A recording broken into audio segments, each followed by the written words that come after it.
नमस्कार, मी सुदर्शन देवघरे पुन्हा एकदा तुम्हा सगळ्यांचं स्वागत करतो माझ्या एका नव्या व्हिडिओमध्ये। मित्रांनो, आजचा हा व्हिडिओ DMERच्या एक्झामसाठी ज्यांनी लॅब टेक्निशियन आणि लॅब असिस्टंटसाठी फॉर्म भरलेला आहे त्यांच्या सिलेबस मधला खूप महत्त्वाचा असा हा टॉपिक म्हणजे इन्व्हेंटरी पार्ट 2 आजचा हा टॉपिक आपण सुरू करणार आहे। त्याआधी थोडीशी माहिती मला या बॅच बद्दल सांगायची आहे।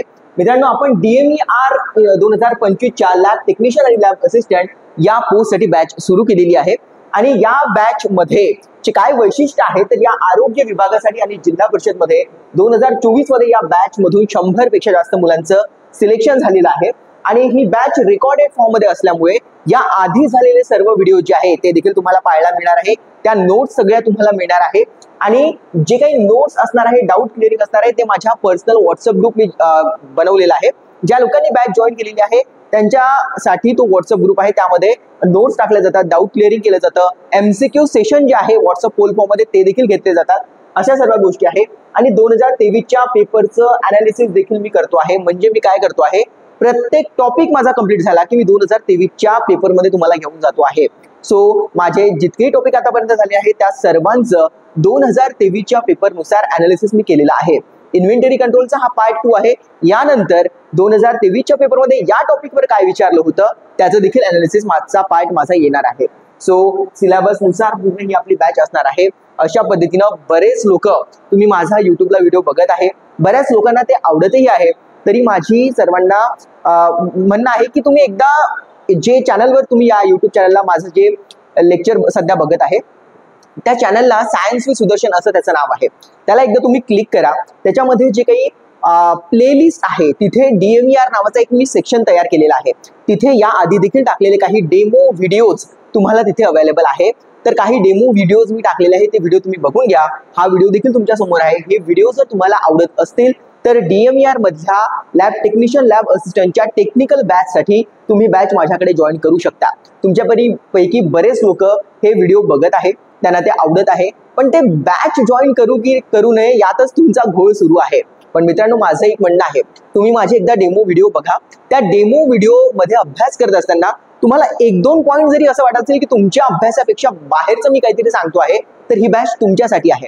कारण की सिलेक्शन लिस्ट मधून बाहेर जायला एक प्रश्न सुद्धा काय असतो, इनफ असतो। त्याच्यामुळे मी बरेच लोकांना बघितलंय ज्यांचे सेम मार्क आहे पण एजमुळे एखाद्याचं सिलेक्शन झालं आहे, एखादं सिलेक्शन नाही झालं आहे, अशा देखील गोष्टी पाहायला मिळालेल्या आहेत। सो तुमचा अभ्यासाला योग्य डायरेक्शन मिळावी याच्यासाठीच आपण ही बॅच सुरू केलेली आहे। एकदा तुम्ही या सायन्स विथ सुदर्शन जिथे हे नाव लिहिलंय चॅनलचं त्याच्यावर क्लिक करून प्लेलिस्ट मध्ये जाऊन सर्व डेमो व्हिडिओ बघून घ्या आणि जर ते डेमो व्हिडिओ तुम्हाला आवडत असतील तर तुम्हाला मला कॉन्टॅक्ट करायचा आहे माझ्या 9960-157-852 या नंबरला तुम्ही मला व्हॉट्सअप केल्यानंतर बॅच कशी जॉईन करायची, पेमेंट डिटेल काय आहे आणि या बॅच मध्ये काय काय असणार आहे असं जर तुम्ही मला व्हॉट्सअपला हाय करून जर मेसेज टाकला तर मी नक्कीच तुम्हाला त्याच्यावर रिप्लाय करीन आणि तुम्हाला बॅच लवकरात लवकर जॉईन करता येईल। कारण की ही बॅच जॉईन करणं इतकं महत्त्वाचं आहे की 300 पेक्षा जास्त पद DMERनी लॅब टेक्निशियन आणि लॅब असिस्टंट साठी आणलेलं आहे आणि इतकी मोठी भरती पुन्हा होणं शक्य नाही। म्हणजे जर आता तुमचं सिलेक्शन राहिलं तर कदाचित फ्युचरमध्ये पुन्हा हे सिलेक्शन होणं जवळजवळ अवघड आहे। सो ही बॅच तुम्हाला त्या परीक्षेमध्ये उत्तीर्ण करण्यासाठी नक्कीच महत्त्वपूर्ण ठरणार आहे। सो ज्या लोकांना ही बॅच माझे व्हिडिओ माझ्या नोट्स आवडत असतील त्यांनी एकदा माझ्या या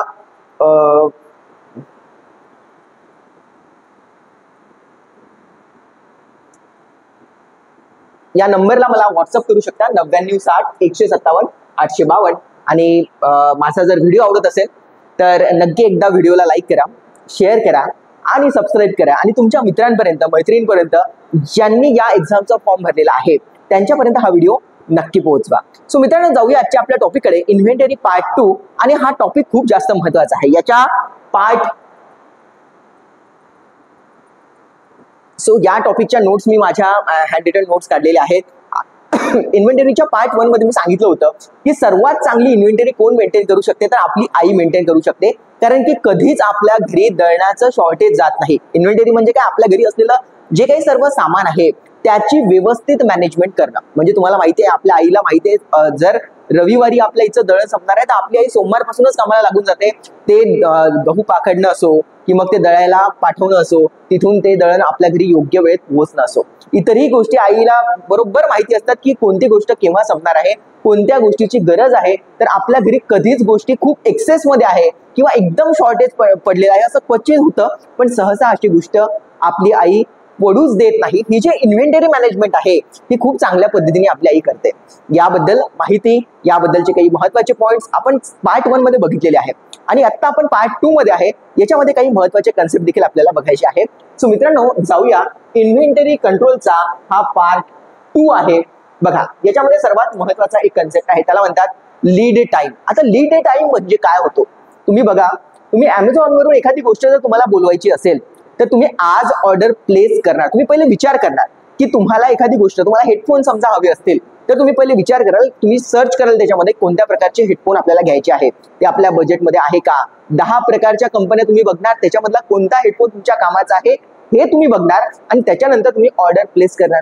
तुम्ही ऑर्डर प्लेस केल्याबरोबर लगेच तुम्हाला ऑर्डर मिळणार आहे का? बिलकुल नाही. तो Amazon मध्ये लिहून येतं की 4-5 दिवसामध्ये तुम्हाला ऑर्डर डिलिव्हर होणार आहे. 1 तारखेला जर तुम्ही ऑर्डर प्लेस केला तर तुम्हाला तिथे लिहून येतं की 5 तारखेपासून तर 7 तारखेच्या मध्यात तुम्हाला हा ऑर्डर डिलिव्हर होणार आहे. सो 7 तारखेला समजा तुम्हाला तो ऑर्डर तुमच्या हातामध्ये आला, ते हेडफोन तुमच्या हातामध्ये आले, तर ह्या जो पूर्ण टाइम होता जेव्हापासून तुम्ही ते सर्च करणं आलं, त्याच्यामध्ये तुम्ही ऑर्डर प्लेस करणं असो आणि तो Amazon वाला तुमच्या हातामध्ये तो ब्लूटूथचा जो पॅक आहे ते देईपर्यंतचा जो कालखंड आहे त्याला लीड टाइम असं म्हणतात. याला समजून घेऊया. लीड टाइम म्हणजे काय?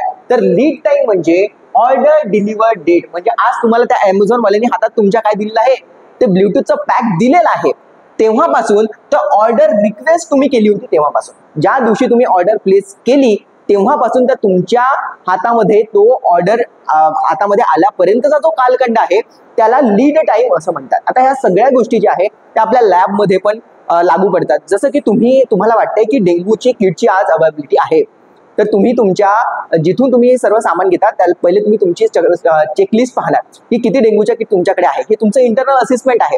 त्याच्यानंतर जिथून तुम्हाला डेंग्यूच्या किट बोलवायचं आहे त्यांना तुम्ही कॉन्टॅक्ट करणार, 10 लोकांचे कोटेशन तुम्ही घेणार आणि कोटेशन घेतल्यानंतर जिथे प्राइस तुम्हाला कमी वाटत आहे त्या लोकांना तुम्ही ऑर्डर प्लेस करणार. ऑर्डर प्लेस केल्यापासून तुमच्या हातामध्ये ते किट येईपर्यंतचा जो कालखंड आहे त्याला लीड टाइम असं म्हणतात. बघा इथे डेफिनेशन काय लिहिली आहे, lead time is the duration between initiating the order. म्हणजे तुम्ही आता त्या डेंग्यूच्या किटसाठी प्रोसेस स्टार्ट केलेली आहे, सर्च केलेला आहे, तुम्हाला गरज आहे का ते बघितलं आहे आणि त्याला फोन केलाय की मला डेंग्यूचे किट पाहिजे आहे. सो इनिशिएट केली आहे तुम्ही order and the time of product is available. Product तुमच्या हातामध्ये येईपर्यंत, इनिशिएट ऑर्डर करण्यापासून प्रॉडक्ट तुमच्या हातामध्ये येईपर्यंतचा जो कालखंड आहे त्याला आपण काय म्हणतो, तर त्याला लीड टाइम असं म्हटलं जातं. पुढे बघूया, it include the various stages. आता या लीड टाइम मध्ये बऱ्याचशा गोष्टींचा अंतर्भाव असतो. त्या गोष्टी कोणत्या आहेत त्या समजून घेऊया. सो लीड टाइम मध्ये काय काय गोष्टी आहेत, तर ऑर्डरची प्लेसमेंट तुम्हाला करावं लागेल. Create and submit the order. पहिले तुम्हाला स्वतःची लिस्ट काढावं लागेल की माझ्याकडे कोणकोणते सामान अवेलेबल आहे किंवा नाहीये, त्याची लिस्ट तुम्हाला क्रिएट करावं लागेल. तो ऑर्डरची प्लेसमेंट आणि त्याच्यानंतर तुम्हाला ऑर्डर प्लेस करावा लागेल. त्याच्यानंतर त्याच्यामध्ये प्रोसेसिंगला वेळ लागेल. तुम्ही त्याला कॉन्टॅक्ट करणार, तुम्ही त्याला लिस्ट बनवून देणार, त्या प्रोसेसिंगला वेळ लागणार आहे. Manufacturer and production. Manufacturer and the production. काही गोष्टी अशा आहेत ज्याला तुम्ही सांगत आहे त्याला देखील मॅन्युफॅक्चर करावं लागू शकतात, प्रोड्यूस करावं लागू शकतात. त्याच्याकडे अवेलेबल असेल तो पटकन पाठवून देणार. पण काही अशा देखील गोष्टी असू शकतात ज्या गोष्टी त्या सप्लायरला आपल्यासाठी प्रोड्यूस करावे लागणार आहे, तो टाइम देखील याच्यामध्ये येतो. सोबतच ट्रान्सपोर्टेशन अँड शिपिंग. तर तो गाडीने जर आपल्याकडे त्या किट पाठवत आहे तर त्या गाडीवाल्यालाच कधी काही प्रॉब्लेम होऊन जाईल, तो लगेच पाठवणार नाही, तो देखील काहीतरी पर्टिक्युलर टाइम आपल्याला घेणारच आहे. तो टाइम देखील लीड टाइम मध्ये इन्क्लूड होतो. आणि इन्स्पेक्शन, जेव्हा तुमच्या हातामध्ये ते येणार प्रॉडक्ट तर तुम्ही त्याला चेक करून बघणार की खरंच हे आपण जे बोललेलं होतं तेच आहे का. या सगळ्या गोष्टी ज्या आहे या लीड टाइम मध्ये येतात. तुम्ही ऑर्डर प्लेस करणं असो, त्याचं प्रोसेसिंग करणं असो, मॅन्युफॅक्चरला ते मॅन्युफॅक्चर करणं असो, प्रोड्यूस करणं असो, त्याच्यानंतर ट्रान्सपोर्टेशनसाठी शिपिंगसाठी जो टाइम येतो तो देखील त्याच्यामध्ये असणार आहे. आणि इन्स्पेक्शन, तुमच्या हातामध्ये ती गोष्ट आल्याच्या नंतर तीच गोष्ट आहे की नाहीये हे तुम्हाला व्हेरीफाय करणं देखील या लीड टाइम मध्येच सर्व येत आहे. सो लीड टाइमची इम्पॉर्टन्स काय आहे, काय गरज आहे लीड टाइमची. सपोज करा की तुमच्या लॅबमध्ये एकही मलेरियाची किट नाहीये, सीझन मलेरियाचा सुरू आहे, तुम्हाला आज वाटतंय की माझ्याकडे 5 किट अवेलेबल आहे आणि त्या आजच्या आज जर संपणार असेल तर तुम्ही प्रोसेसिंग केव्हा करायला पाहिजे, तुम्ही 7 दिवसाआधी प्रोसेसिंग करायला पाहिजे. तुम्हाला जर ही गोष्ट समजलीच नाही की 7 दिवसाआधी ही गोष्ट बोलावं लागेल तेव्हा माझ्या पर्टिक्युलर टाइम मध्ये ते पोहोचेल, अदरवाईज काय होऊन जाईल, शॉर्टेज येऊ शकतं. तर याची इम्पॉर्टन्स काय आहे ते समजून घेण्याचा प्रयत्न करूया. So importance of a lead time, meeting a customer satisfaction, demand, कस्टमरची जी डिमांड आहे ते आपण सॅटिस्फाय करू शकलो पाहिजे. अदरवाईज तुमच्याकडे 1-2च किट आहे आणि आज जर 1-2 किट आहे याचा अर्थ असा होता की 7 दिवसाआधी तुम्ही त्या ऑर्डरला प्लेस करायला पाहिजे होतं. मग जर अशा वेळेस तुमच्याकडे ते किट अवेलेबल नसेल तर कस्टमरची डिमांड जी आहे, तुमच्याकडे आलेला जो कस्टमर असणार आहे डेंग्यूसाठी, मलेरियासाठी, विडालसाठी, ब्लड ग्रुपिंगसाठी, हेच मटेरियल तुमच्याकडे जर अवेलेबल नसेल तर मात्र तुम्ही कस्टमरला सर्व्हिस देऊ शकणार नाही. इन्व्हेंटरीची कॉस्ट बघा कसं आहे, एक गोष्ट तुम्हाला जर वेळेवर तुम्ही इमर्जन्सी मध्ये आणत असाल तर ते नेहमीच तुम्हाला जास्त महाग पडेल आणि ज्या लीड टाइम मध्येचा विचार करून जर तुम्ही गोष्टी आणल्या तर त्याची कॉस्ट तुम्हाला कमी पडेल. तर त्याच्यामुळे तुम्हाला इन्व्हेंटरी जी आहे त्याची कॉस्ट देखील लीड टाइम मुळे व्यवस्थित मेंटेन होऊ शकते. आणि प्रोडक्शन इफिशियन्सी म्हणजे काय, तुम्ही वेळेवर जर ते मागवलं तुमच्याकडे संपल्यानंतर तर जे प्रॉडक्टला निर्माण करायची गरज आहे, प्रोड्यूस करण्याची गरज आहे, त्याला देखील त्याच्यामध्ये वेळ जाणार आहे. त्याच्यामुळे तुम्ही 10 दिवस आधी मागवलं सप्लायरला तर सप्लायरकडे ते अवेलेबल असेल तो पटकन पाठवून देणार, पण त्याच्याकडे जर अवेलेबल नसेल तर तो मॅन्युफॅक्चरला सांगणार की तू प्रोड्यूस कर, मॅन्युफॅक्चर कर आणि मला समोर प्रॉडक्ट पाठवायचं आहे. तर या सगळ्या गोष्टी ज्या आहेत त्या कुठेतरी लीड टाइमला घेऊन महत्वाच्या आहेत. पुढे जाऊया. लीड टाइम जो आहे तो 2 पार्ट मध्ये डिवाइड होतो. लीड टाइम जो आहे तो 2 पार्ट मध्ये डिवाइड होतो. कधी तो ऍडमिनिस्ट्रेटिव्ह किंवा बायरचा लीड टाइम असतो आणि एक लीड टाइम जो आहे तो डिलिव्हरी करणाऱ्याचा किंवा सप्लायरचा लीड टाइम असतो. ऍडमिनिस्ट्रेशन म्हणजे आपल्याला डिमांड टाकावं लागेल तेव्हा पुढे आपल्याकडे तो सप्लाय होईल. आपण जी डिमांड टाकत आहे त्याच्यासाठी काही गोष्टीला वेळ लागतो, तो देखील लीड टाइम मध्ये येतो. काय गोष्टी त्या आहेत, रायझिंग अ परचेस रिक्वेजिशन. सर्वात पहिले तर तुम्हाला परचेस करायचं आहे, यासाठी रिक्वेस्ट टाकावं लागेल. याच्यासाठी तुमच्या डिपार्टमेंट मध्ये काय आहे काय नाही हे तुम्हाला समजलं पाहिजे. दुसरी गोष्ट, त्याच्यानंतर तुम्ही कोटेशन मागवणार. वेगवेगळ्या सप्लायर जे तुम्हाला आता ह्या डेंग्यूचे किट प्रोव्हाइड करणार आहे त्या सगळ्यांना तुम्ही म्हणणार की बाबा तुम्हाला 500 रुपये देत आहे का, कोणी 450 वाला आहे का, कोणी 300 वाला आहे का, हे तुम्ही कोटेशन 10 लोकांना टाकाल की मला इतक्या डेंग्यूच्या किट पाहिजे आहे, कोण मला स्वस्तात देऊ शकेल, हे देखील त्याच्यामध्ये येणार आहे. त्याच्यानंतर रायझिंग अ परचेस ऑर्डर, त्याच्यानंतर तुम्हाला कोटेशन ज्याचं कमी वाटेल, योग्य पर्सन जो तुम्हाला वाटेल त्याला तुम्ही काय पाठवणार, ऑर्डर तुम्ही राईज कराल परचेस करण्यासाठी, order to reach the supplier, आणि त्याच्यानंतर तो ऑर्डर त्या सप्लायर पर्यंत पोहोचेल. तुम्ही व्हॉट्सअपनी पाठवणार, पोस्टाने पाठवणार, अशा पद्धतीने आता फक्त सप्लायर पर्यंत पोहोचलेला आहे की त्याला आपल्यासाठी आता माल प्रोव्हाइड करायचा आहे, ते ऑर्डर जी आहे ती फुलफिल करायची आहे. तर हा झाला एक पार्ट. या पार्ट मध्ये आपण काय बघितलं, आपण जर ऍडमिनिस्ट्रेटिव्ह आहे, आपण जर लॅबचे इन्चार्ज आहे तर आपल्याला परचेस करायसाठी रिक्वेजिशन बघावं लागेल, आपल्याला त्यासाठी कोटेशन 10 लोकांपासून मागवावं लागेल. त्याच्यानंतर रायझिंग परचेस ऑर्डर आपल्याला पहिले जनरेट करावं लागेल आणि त्या सप्लायरला पाठवावं लागेल की बेटा तुझ्याकडे जे काही आहे मी माझ्या लिस्ट मधलं ते मला पाठव. आता सप्लायरचा काय रोल आहे याच्यामध्ये, तो लीड टाइम मध्ये काय काय टाइम घेणार आहे ते समजून घेऊया. बघा, time required for the manufacturer, कधी कधी त्या सप्लायरकडे अवेलेबल असेल तर ठीक आहे, अदरवाईज त्याला मॅन्युफॅक्चररला सांगावं लागेल की माझ्याकडे हा किट नाहीये, तो पहिले मला दे, जेणेकरून तो आपल्याला प्रोव्हाइड करू शकेल. पॅकेजिंग अँड फॉरवर्डिंग, तर या प्रोसेसमध्ये पॅकेजिंग देखील होतं. अमेझॉन मधून जर एखादा प्रोडक्ट तुमच्याकडे येत आहे, तुम्हाला माहिती आहे तो प्रॉपर पॅक करून येतो, तर हे जे पॅकेजिंग आहे याच्यामध्ये देखील काही वेळ जात आहे. आणि शिपमेंटचा अर्थ काय होतो की तो आपल्याला ज्या व्हेकलनी ह्या सगळ्या गोष्टी प्रोव्हाइड करणार आहे त्याच्यामध्ये देखील ह्या सगळ्या गोष्टी ला काहीतरी वेळ लागणार आहे. तर ह्या सगळ्या गोष्टींचा अंतर्भाव लीड टाइम मध्ये आहे. सो मित्रांनो, पुढे जाऊया. चला, मी आता एक तुम्हाला खूप महत्वाचं ग्राफिकल माध्यमातून मी तुम्हाला एक खूप महत्वाचा टॉपिक समजून सांगितणार आहे. हा टॉपिक जर तुम्हाला व्यवस्थित समजला तर इथून पुढे येणारे जे काही 3-4 काय म्हणतो कन्सेप्ट आहे ते इतके इझिली तुम्हाला समजतील. पण पहिले तुम्हाला हे समजलं पाहिजे, मला माहिती आहे आपण सगळे लॅबचे विद्यार्थी आहोत, ठीक आहे, लॅब संदर्भातले लोक आहोत, आणि जो टॉपिक मी तुम्हाला शिकवत आहे हा कॉमर्सचा पार्ट आहे, पण तरी देखील हे सगळे point exam point of view महत्वाचे आहे. 2023चा पेपर जर तुम्ही बघितला त्यामध्ये अशा पद्धतीचे प्रश्न तुम्हाला मिळणार आहे. त्यामुळे या सगळ्या गोष्टीचा अभ्यास मी खूप व्यवस्थित केलेला आहे आणि तुम्हा सगळ्यांसाठी हे टॉपिक इतके सोपी, सरळ आणि सुटसुटीत विथ नोट्स आणलेले आहेत की तुम्हाला काही मेहनत करायची गरज नाहीये. फक्त माझ्या व्हिडिओमधून माझा कन्सेप्ट समजून घ्यायचा आहे. जर बॅच तुम्ही जॉईन केली असेल तर तुम्हाला सगळे हे नोट्स मिळणार आहे आणि सगळ्या गोष्टी तुम्हाला लगेच त्या नोट्सवरून समजून घ्यायचे आहे. इतकं सोपी आहे. त्याच्यामुळे हे टेक्निकलचं जे आहे मी इतकं साधा आणि सरळ सोपं तुमच्यासाठी करून ठेवलेलं आहे की तुम्हाला कोणतंही त्याच्यामध्ये प्रॉब्लेम येणार नाही. सो बघूया काही महत्वाच्या गोष्टी. आता हा जो तुम्हाला एक ऍक्सिस दिसतोय हा स्टॉक लेवल आहे, म्हणजे आपल्याकडे सामान किती आहे तो. आणि हा जो ऍक्सिस आहे याच्यामध्ये मी काय घेतलेला आहे, टाइम घेतलेला आहे. सो इथे टाइम आहे आणि इथे काय आहे, स्टॉक लेवल आहे. सो आता बघा, जर ही जी लाईन तुम्हाला पहिली दिसत आहे ही मॅक्झिमम स्टॉक लेवल आहे, मॅक्झिमम स्टॉक लेवल. आता एक एक्झाम्पल मी घेतो आणि ही जी तुम्हाला लाईन दिसत आहे ही रीऑर्डर लेवल आहे, रीऑर्डर. आणि इथे जी एक तुम्हाला लाईन दिसत आहे हिच्यामध्ये मी लिहिलं आहे मिनिमम स्टॉक लेवल. याच्या खाली जे काही आहे त्याला मी म्हटलेलं आहे बफर स्टॉक आणि हा जो पूर्ण सेक्शन आहे याला म्हटलं आहे रीऑर्डर क्वांटिटी. रीऑर्डर क्वांटिटी, किती क्वांटिटी आपल्याला रीऑर्डर करायची आहे. सो याच्यातल्या सगळ्या गोष्टी तुम्हाला समजल्यानंतर आता मी तुम्हाला ग्राफ समजून सांगतो. हे जर तुम्हाला समजलं तर इथून पुढचे सर्व कन्सेप्ट तुम्हाला समजणार आहे. बघा काय मी म्हणतो आहे, बघा हे जे तुम्हाला स्टॉक लेवल इथे दिसणार आहे आणि याच्यावर तुमचा टाइमचा गॅप आहे. वाय ऍक्सिस वर स्टॉक लेवल आहे आणि एक्स ऍक्सिस वर टाइम आहे. मॅक्झिमम स्टॉक लेवल म्हणजे काय, हे जे मॅक्झिमम स्टॉक लेवल मी इथे लिहिले आहे त्याचा अर्थ काय होतो बघा. याचा अर्थ असा आहे की तुमच्या लॅबमध्ये एका महिन्यामध्ये 100 डेंग्यूच्या किटा लागत आहेत. ठीक आहे, त्या 70 यूज होत आहे असं समजूया की 70 पेशंट दर महिन्याला तुमच्याकडे 70 पेशंट येतात.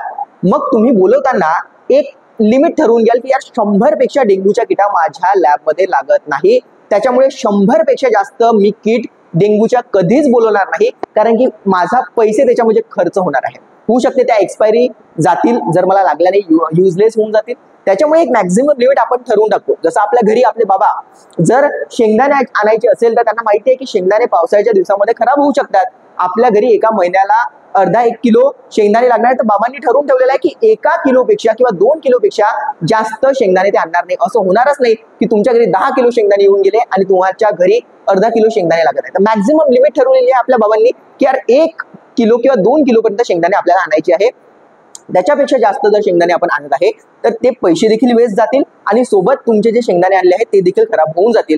तसंच आहे बघा, मॅक्झिमम स्टॉक म्हणजे असा स्टॉक लेवल की ज्याच्यावर आपल्याला माल खरेदी करायचा नाही आहे.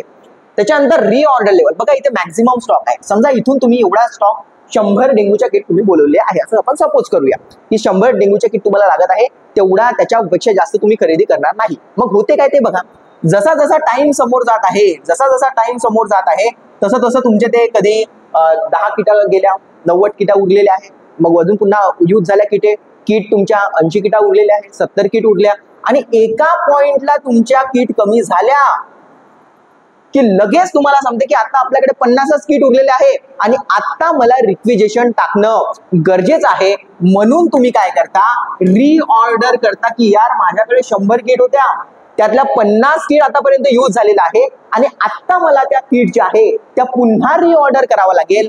आताच तुम्हाला सांगितलं, तुम्ही रीऑर्डर केल्याबरोबर काय 2 मिनिटात त्या सगळ्या किट तुमच्यापर्यंत पोहोचून जाणार का? बिलकुल नाही. तुम्ही आताच विचार केलेला आहे की 50 किट उरलेले आहे, त्या 50 किट उरलेले आहे हे समजल्याच्या नंतर तुम्ही लोकांपासून कोटेशन मागवणार, तुम्ही ते कोणाला सप्लायर पासून तुम्हाला घ्यायचं ते फिक्स करणार, त्याला ऑर्डर देणार, त्याला वेळ लागणार, तो आपल्यापर्यंत शिपमेंट करणार, याच्यामध्ये काही वेळ जाणार. तोपर्यंत आपल्याकडे उरलेल्या 50 किट आहे, त्या उरलेल्या 50 किट आपण पुन्हा इथे वापरत आहे. हे बघा, तुम्ही उरलेल्या 50 ज्या 30-40 किट होत्या त्या तुम्ही वापरत होते आणि जसं तुमचा स्टॉक 20 पर्यंत पोहोचला, जसाच तुमचा स्टॉक 20 पर्यंत पोहोचला तुमच्याकडे ते ऑर्डर आली आणि पुन्हा तुमचा जो क्वांटिटी आहे ते 100 पर्यंत पोहोचली, 20 पर्यंत पोहोचला. हे जे एक्स्ट्राचे उरलेले आहे याला म्हणतात मिनिमम स्टॉक. या मिनिमम स्टॉक पेक्षा खाली तुम्ही जाऊ नये, या मिनिमम स्टॉक पेक्षा खाली तुम्ही जाऊ नये. इतका मिनिमम स्टॉक तुमच्याकडे नेहमीच असला पाहिजे. म्हणजे सपोज केलं की 100 किट तुम्ही ऑर्डर केल्या, त्याच्यापेक्षा जास्त तुम्ही खरेदी करू नये. जसंच तुम्ही 50 वर पोहोचले, 50 वर पोहोचल्याबरोबर तुम्ही रीऑर्डर करायला पाहिजे, कारण की तो ऑर्डर तुमच्यापर्यंत पोहोचेपर्यंत वेळ लागणार आहे आणि ते ऑर्डर तुमच्यापर्यंत यायला वेळ लागेल. तोपर्यंत तुमच्या 40 पुन्हा तुम्ही 30 किट यूज करून घेतल्या. आता तुमच्याकडे फक्त 20 किट अवेलेबल आहे इथे. या लेवलला म्हणतात मिनिमम स्टॉक ऑर्डर लेवल. की जर तुमच्यापर्यंत इथे तुमच्याकडे 100 किट होत्या, 50 तुम्ही काय केलं, जेव्हा 50 उरलेल्या होत्या तेव्हा तुम्ही त्याला लगेच ऑर्डर करून टाकलं. इथून इथपर्यंत जायपर्यंत पुन्हा तुम्ही 20 यूज केल्या, म्हणजे आतापर्यंत 30 तुमच्याकडे किट उरलेले आहे. आणि ह्या ज्या उरलेल्या जो 30 किट आहे, या 30 किटला म्हणतात की हा तुमचा बफर स्टॉक आहे. या बफर स्टॉक म्हणजे जेव्हा खूप इमर्जन्सी सिच्युएशन आहे, एखाद्या वेळेस सीझनल हाईक येऊन जातो, जसं दिवाळीमध्ये बघा कपड्यांचा एकदम खूप सीझन असतो, किंवा डेंग्यू एखाद्या पर्टिक्युलर सीझन मध्येच पाहायला मिळतो, त्यावेळेस हा बफर स्टॉक आपल्याला यूज करायचा असतो एक्स्ट्राचा उरलेला. ठीक आहे. सो 50-100 डेंग्यूच्या किट आहे, मॅक्झिमम स्टॉक लेवल ती आहे, त्याच्यापेक्षा जास्त आपल्याला घेऊन ठेवायच्या नाहीये. जसाच तुमचा स्टॉक 50 पर्यंत सपोज पोहोचला, तुम्ही लगेच रिऑर्डर करणार, पण रिऑर्डर केल्याबरोबर लगेच तुम्हाला ते ऑर्डर मिळणार आहे का? बिलकुल नाही. मग तुमच्या किट चालल्या 45, 40, 30 पर्यंत. जसाच तुमच्या किट पोहोचल्या, तो 2-4 दिवसाचा जो काही टाइम आहे त्यामध्ये तुमच्याकडे बरोबर सगळ्या तुम्ही ऑर्डर केलं होतं ते आल्यानंतर तुमचं लगेच पुन्हा तुम्ही 100 वर पोहोचून जाणार, आणि पोहोचल्यानंतर तुमची ते इन्व्हेंटरी कंप्लीट होऊन जाणार. ठीक आहे. तर आता बघा, तुम्ही ह्या 50 वर जेव्हा पोहोचलं तेव्हापासून तुम्ही काय केलं होतं, ऑर्डर टाकलेली होती, आणि 30 वर पोहोचल्यानंतर काय झालं, तुम्हाला ती ऑर्डर भेटली. याच्या मधला जो टाइम आहे त्याला म्हणतात लीड टाइम, ज्याचं एक्सप्लेनेशन मी याच्या आधीच दिलेलं आहे. पुन्हा एकदा सांगतो आहे, तुम्ही ऑर्डर प्लेस केल्यापासून तुम्हाला ऑर्डर भेटेपर्यंतचा जो मधला टाइम आहे त्याला लीड टाइम असं म्हणतात. ठीक आहे. सो हा जो याचा मिनिमम स्टॉक लेवल काय आहे आता ते आपण समजून घेऊया. मिनिमम स्टॉक लेवल म्हणजे ज्याच्या खाली आपला स्टॉक जाणं एक्सपेक्टेड नाहीये, त्याच्या खाली आपला स्टॉक जाऊच नाही. एवढी मोठी जर तुमच्याकडे लॅब आहे, तुमच्या याच्यामध्ये फक्त 30 किट आता अवेलेबल आहे, त्याच्यापेक्षा कमी किट तुमच्याकडे कधीच असू नये, त्याच्या आधीच तुम्ही रिऑर्डर केलेलं असावं, जेणेकरून पुन्हा तुमच्या 100 किट पर्यंत सगळ्या गोष्टी पोहोचून जातील. आणि एखाद्या वेळेस हा बफर स्टॉक तेव्हा यूज केला जातो, एखादा सीझनल जर हाईक आला तर तेव्हा हा बफर स्टॉक जो आहे तो आपल्याला हेल्प करेल, जेणेकरून तुमचं जे काम आहे ते थांबणार नाही, कस्टमरला सर्व्हिस तुम्ही प्रोव्हाइड करू शकाल. होपफुली मित्रांनो, एकदम साध्या पद्धतीत मी तुम्हाला सगळं समजून सांगितलेलं आहे. आता आपण याच्या संदर्भातले कन्सेप्ट बघूया. हे समजल्याच्या नंतर, आणि रिऑर्डर क्वांटिटी म्हणजे काय, इतकी क्वांटिटी आपल्याला रिऑर्डर करायची. म्हणजे इथं पोहोचल्यानंतर तुम्ही आता 30 वर पोहोचलेले आहे, तर तुम्हाला आता किती 100 पोहोचण्यासाठी किती वर जायचं आहे, 70 पुन्हा ऑर्डर करावं लागणार आहे. तर त्या क्वांटिटी म्हणतात 70 तुम्ही रिऑर्डर क्वांटिटी करणार आहे. ही रिऑर्डर लेवल आहे 50 वर, पण इथे पोहोचेपर्यंत तुम्हाला पुन्हा 30 तुमच्याकडे उरलेले आहे, म्हणजे 70 ला तुम्हाला रिऑर्डर करावं लागेल. याला म्हणतात रिऑर्डर क्वांटिटी. आता हे सगळ्या गोष्टी तुम्हाला समजल्याच्या नंतर या संदर्भातले महत्वाचे कन्सेप्ट समजून घेऊया. सो जाऊया पुढे, आणि महत्वाचा टॉपिक तो म्हणजे मिनिमम स्टॉक लेवल और सेफ्टी स्टॉक और a buffer stock. Minimum stock level आताच आपण बघितलं होता, सर्वात खाली जो होता तो मिनिमम स्टॉक लेवल आहे, की ज्याच्या खाली आपल्याकडे ज्याच्यापेक्षा कमी किट ज्या डेंग्यूच्या होत्या किंवा कोणतेही मटेरियल असो त्याच्यापेक्षा कमी आपल्याकडे अवेलेबल असू नये, कारण की ते केव्हाही स्टॉक आउट होऊ शकतं आणि कस्टमरला मग आपण प्रॉपर सर्व्हिस देऊ शकणार नाही. सो बघा इथे काय आहे, this is the lowest limit below which a stock of any item should not normally allow. हे अशी एक लोएस्ट लिमिट आहे की ज्याच्या खाली कोणताही स्टॉक तुमचा जाऊ नये. मी सांगितलं जसं की डेंग्यूच्या किट आपण 100 घेतलेला आहे, जर तुमच्याकडे त्या 30 किट आहे तर 30 पेक्षा खाली तुमचा स्टॉक कधीही जाता कामा नये. पुढे बघूया, तो जो मिनिमम एक लाईन आहे त्याला म्हणतात मिनिमम स्टॉक लेवल, की लोअर लिमिट आहे ही, ज्याच्या जेव्हा स्टॉकची लोअर लिमिट आहे त्याच्यापेक्षा खाली तुमचा स्टॉक जाता कामा नये. पुढे समजून घेऊया मेन पर्पज काय आहे याचे, to avoid the stock out condition. कारण की असं नाही व्हायला की तुमच्या सगळ्या किट संपून गेल्या, पेशंट तुमच्याकडे येत आहे आणि तुमच्याकडे किटच अवेलेबल नाहीये. ही सिच्युएशन तुमच्यावर येऊ नये. कस्टमरचं सॅटिस्फॅक्शन होणं गरजेचं आहे. Protect against the supply chain disturbance, म्हणजे सप्लाय चेन देखील प्रॉपर चालली पाहिजे. तुम्ही ऑर्डर केला, ते तुमच्यापर्यंत पोहोचलं, तुमचं ते व्यवस्थित फुलफिल झालं, तर protect against the supply chain disturbance. मध्ये मध्ये काय होते एखाद्या वेळेस की त्याला काही प्रॉब्लेमच आला, मॅन्युफॅक्चररला किंवा सप्लायरला एखादा काही प्रॉब्लेम आला, आपल्यापर्यंत तो पोहोचवायला 2 दिवस अजून उशीर झाला, तर ती लेवल आपण मेंटेन करून ठेवली पाहिजे, जेणेकरून बफर स्टॉक जो होता आपला तो आपण यूज करणार आहे.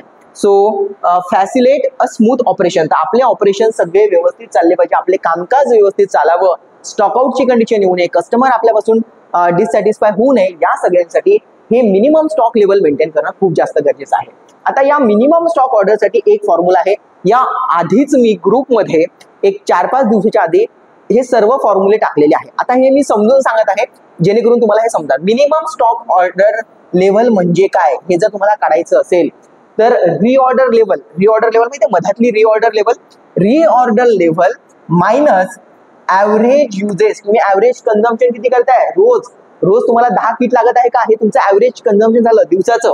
आणि ऍव्हरेज लीड टाइम म्हणजे काय होतं, अमेझॉन मध्ये बघा काय लिहिलं असतं, 1 तारखेला बुकिंग केली तुम्ही, तो म्हणतो एक तर 5 तारखेला येईल किंवा 7 तारखेला येईल. 5 आणि 7 यांचा जर ऍव्हरेज काढला तर ते केव्हा यायला पाहिजे, ऍव्हरेज कडून 6 तारखेला तो आपल्यापर्यंत पोहोचायला पाहिजे. तर आपल्याला माहिती असते यार एक तर 5 तारखेला पोहोचेल नाही तर 7 तारखेला, पण आपण शुअर असतो की यार हा 5 नाही तर 7 म्हणून आला, याचा आता 6 तारखेपर्यंत कन्फर्म आपल्यापर्यंत तो ऑर्डर पोहोचून जाईल. ते जे ऍव्हरेज आपण काढलं मिनिमम आणि मॅक्सिममचं ऍड करून डिवाइड बाय 2, तर ते आहे तुमचं ऍव्हरेज लीड टाइम. आणि याला म्हणतात ऍव्हरेज कन्झम्पशन.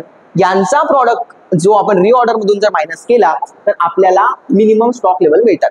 मित्रांनो, इथे हे जे फॉर्म्युलेज आहे हे तुम्हाला फक्त माहिती असावे असं एक्सपेक्टेड आहे. याच्यावर काही न्यूमेरिकल वगैरे तुम्हाला येणार नाहीये, कारण की हा आपला टॉपिक नाहीये. पण तरी देखील जर तुम्ही 2023चा पेपर बघितला असेल तर या संदर्भातले प्रश्न, या इन्व्हेंटरी कंट्रोलवर जे प्रश्न विचारले आहे त्याची लेवल खरंच खूप चांगली आहे. त्याच्यामुळे मला इतक्या डीप मध्ये जावं लागत आहे. सो ही गोष्ट समजून घेऊनच प्रत्येकाने या टॉपिककडे लक्ष द्यावं की TCS IBPS पॅटर्नला गमतीत घेऊ नका, कारण की ज्या पद्धतीने इन्व्हेंटरी कंट्रोलवर प्रश्न विचारलेले आहे ते अजूनही डीप मध्ये जाण्याची शक्यता 2025 मध्ये आहे. या सगळ्या गोष्टींचा विचार करूनच मी हा सगळ्या नोट्स, माझे व्हिडिओज त्या दृष्टिकोनातूनच बनवलेले आहेत.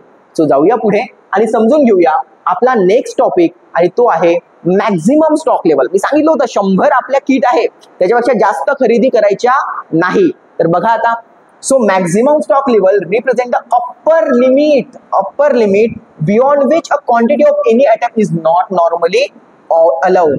तर ज्याच्यावर नॉट नॉर्मली अलाउड, तर एक क्वांटिटी अशी आहे की ज्याच्यावर आपल्याला ऍटमला परचेस करायचं नाहीये.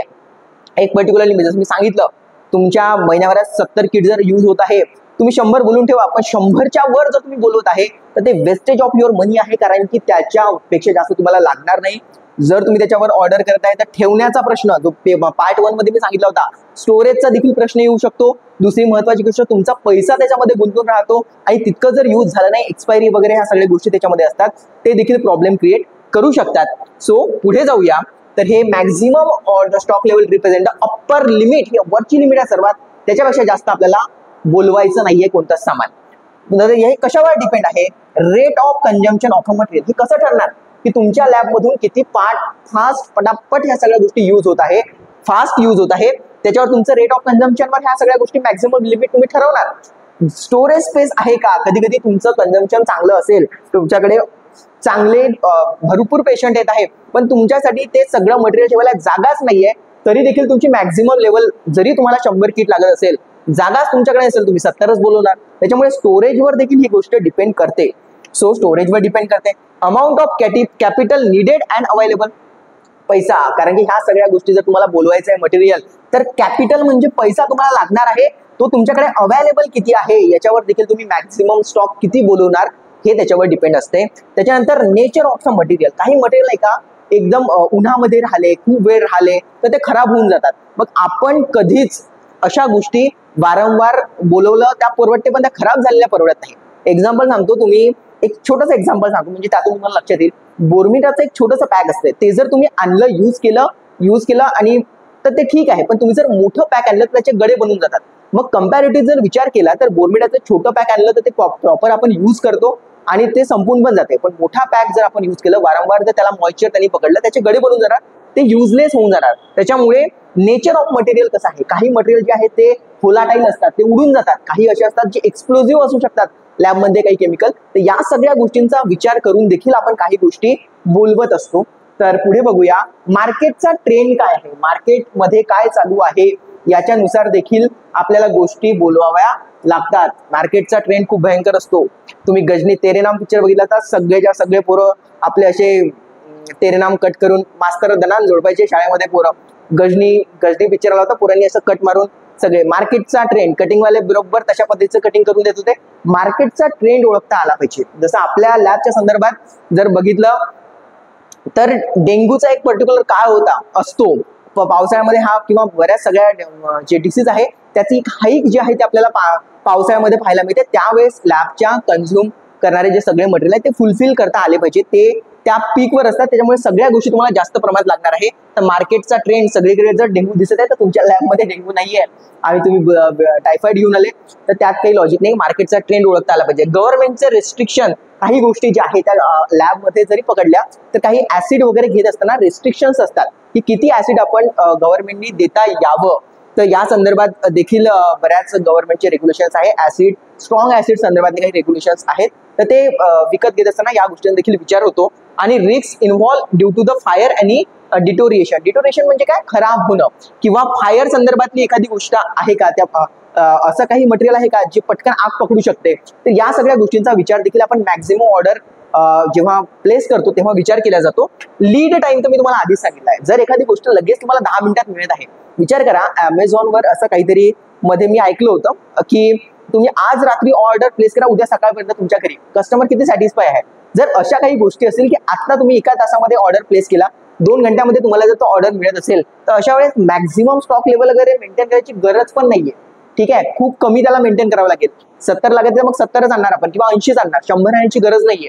सो तुमचा लीड टाइम जर खूपच कमी असेल तर मॅक्झिमम स्टॉक लेवल जो आहे तो पण तुमचा कमी होऊन जाईल. तो लीड टाइमवर पण हे डिपेंड करते. सो अशा पद्धतीने आपल्याला हे सगळं बघायचं आहे की मॅक्झिमम स्टॉक लेवलवर काय काय गोष्टी डिपेंड आहेत.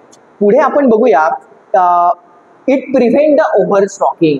हे मॅक्झिमम एक जर आपण ठरवून ठेवलेलं आहे की 100ची माझी पातळी आहे, 100च्या डेंग्यूच्या किट मला लागणार आहे, त्याच्यापेक्षा जास्त जर आपण बोलवत आहे तर ते ओव्हर स्टॉकिंग मध्ये जाऊ शकतं. त्याच्यामुळे एक लिमिट जर आपण ठरवून घेतली तर आपल्याला ते ओव्हर स्टॉकिंग मध्ये जाणार नाही. याचा एक सिंपल फॉर्म्युला आहे, हा देखील मी ग्रुपमध्ये याच्या आधीच टाकलेला आहे. तर याला देखील समजून घेऊया की मॅक्झिमम लेवल म्हणजे काय. इन्व्हेंटरीची रिऑर्डरिंग लेवल, ज्या लेवलला तुम्ही रिऑर्डरिंग करता प्लस रिऑर्डरिंग क्वांटिटी. क्वांटिटी किती आहे बघा, मी इथे लिहिलं होतं ड्रॉपच्या ऑर्डर करण्याची डेट आणि किती मोठी ती क्वांटिटी आहे, 10 आहे का, 15 आहे का, 40 आहे का, 100 आहे का. तर reorder quantity minus minimum consumption आणि minimum reordering period. So minimum consumption किती आहे तुमचं आणि मिनिमम रिऑर्डरिंग पिरियड किती आहे, या फॉर्म्युलाचा उपयोग करून आपण मॅक्झिमम स्टॉक लेवल काढू शकतो. मी आधी सांगितल्याप्रमाणे हे सगळे फॉर्म्युले एकदा डोळ्याखालून गेलेले तुमच्या असावे.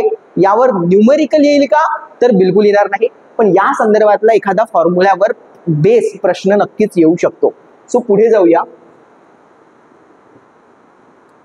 यस, रिऑर्डर लेवल सगळं बघितल्यानंतर आपण आता रिऑर्डर लेवलवर तिसऱ्या महत्वाच्या मुद्द्यावर आलेलो आहे. तर रिऑर्डर लेवल काय आहे हे आपण बघूया.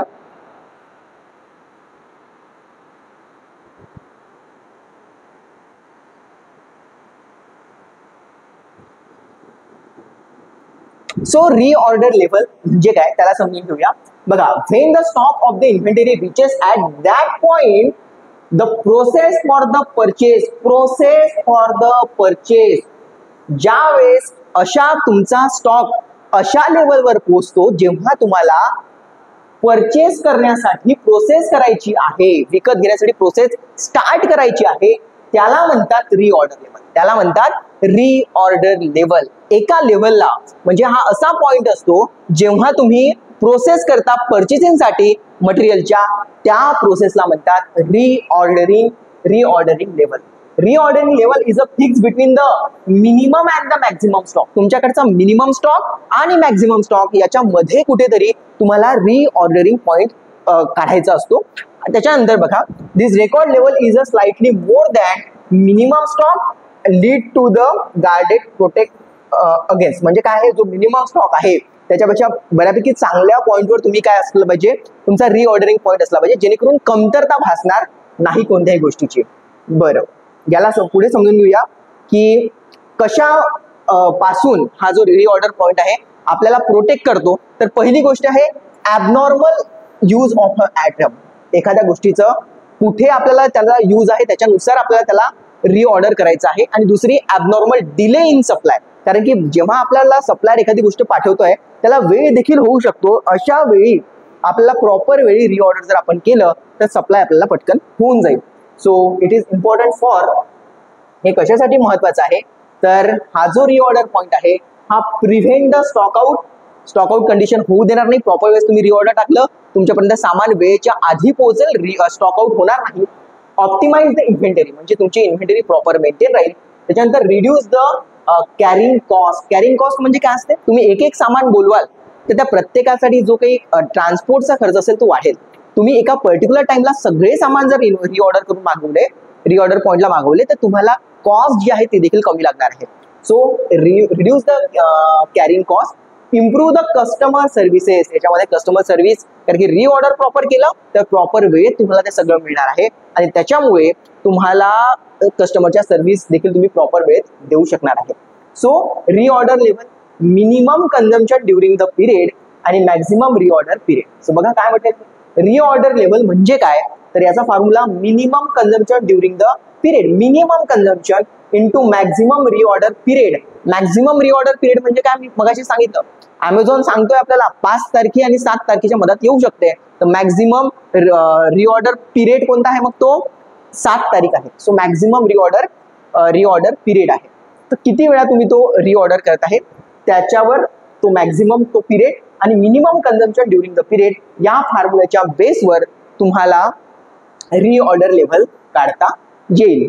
पुढे जाऊया, याला समोर घेऊन गेल्यावर डेंजर लेवल नावाचा एक कन्सेप्ट आहे. डेंजर लेवल म्हणजे काय असणार आहे बघा, विचार करा, तुम्हीच विचार करा की जर मिनिमम स्टॉक लेवल आहे, तुम्ही जर प्रॉपर वेळी रिऑर्डर केलं नाही तर मिनिमम स्टॉक जो होता 30चा, आपण मगाशी त्या ग्राफ मध्ये बघितला होता, त्याच्याही पेक्षा जर खाली रिऑर्डर आपण 50 वर केलं होतं, बरोबर 30 वर पोहोचल्यापर्यंत आपल्याला आपला ऑर्डर मिळाला, पुन्हा आपण 100 वर पोहोचलो होतो. पण सपोज करा तुम्ही रिऑर्डरच प्रॉपर केलेलं नाहीये, त्यामुळे 30चा स्टॉक कधी 20 झाला, कधी 10 झाला, तुम्हाला कळणारच नाही. 10-5 किट जर तुमच्याकडे असतील तर ते डेंजर सिच्युएशन आहे, डेंजरस लेवल.